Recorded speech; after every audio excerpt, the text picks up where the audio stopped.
কুষ্টিয়ার দৌলতপুরে পদ্মার ভাঙনে নদীগর্ভে বিলীন হয়েছে বিজিবির সীমান্ত ফাঁড়ি, স্কুলসহ ফসলি জমি। ফাঁড়িতে থাকা সরঞ্জামসহ বিজিবি সদস্যদের সরিয়ে নেওয়া হয়েছে। এরপরও টহল কার্যক্রম চালিয়ে যাচ্ছে বিজিবি।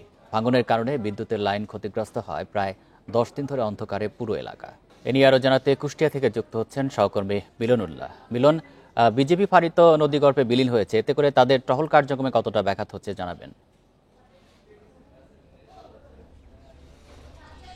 হ্যাঁ, আসলে আপনি প্রতিবেদনে যেমনটি দেখছিলেন যে মাত্র 2 দিনের ব্যবধানে কিন্তু একটি বিজিবি ফাঁড়ি সেটি কিন্তু পানি নদীগর্ভে বিলীন হয়ে গেছে। সেই সাথে একটি প্রাইমারি স্কুল, মসজিদ, বসতভিটা, আবাদি জমি সব সহ কিন্তু এখানে ব্যাপক একটা ক্ষয়ক্ষতি হয়েছে এই পদ্মা নদীর আগ্রাসনে।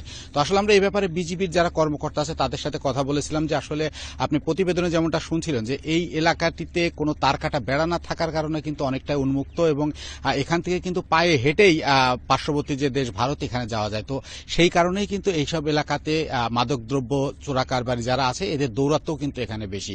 তো এই ব্যাপারে তারা কিভাবে কাজ করছে, তো এখন যেহেতু প্রায় বর্ষার মৌসুম, নদীতে পানি আছে, তো আসলে বিজিবির পক্ষ থেকে বলা হচ্ছে যে তারা এখন কিন্তু এই নদীপথেই তাদের টহল কাজ চালিয়ে যাচ্ছে এবং তারা পার্শ্ববর্তী যে চিলমারিতে তাদের যে বিওপিটিকে সরিয়ে নিয়ে এসেছে সেখান থেকেই কিন্তু তাদের কার্যক্রম পরিচালনা করছে এবং সেখান থেকে আসা যাওয়া করছে। এতে তারা বলছে যে কাজে কিছুটা বিঘ্ন হলেও তারা কিন্তু তাদের যে নিয়মিত কাজ এই কাজের থেকে কিন্তু তারা পিছপা হচ্ছে না এবং এই এলাকার যে নিরাপত্তা ব্যবস্থা সেই নিরাপত্তা ব্যবস্থা কিন্তু তাদের আয়ত্তের ভিতরে আছে। তো আসলে আমি এলাকাবাসীর সাথে কথা বলেছিলাম, তারা যেটা বলছে যে আসলে এখানে থেকে যেভাবে টহল কার্য পরিচালনা করা সম্ভব বা ওই ভিওপিতে যেভাবে কার্যক্রম পরিচালনা সম্ভব ছিল, দূর থেকে এসে কিন্তু সেভাবে সম্ভব না। আর এটি কিন্তু বাংলাদেশের একেবারেই শেষ সীমানায় দৌলতপুরের একদম কোনা ঘেঁষে, যার কারণে কিন্তু আসলে এখানে মিলনুল্লাহ, আপনি সংবাদ সংগ্রহ করতে থাকুন। কুষ্টিয়া থেকে জানাচ্ছেন সহকর্মী মিলনুল্লাহ।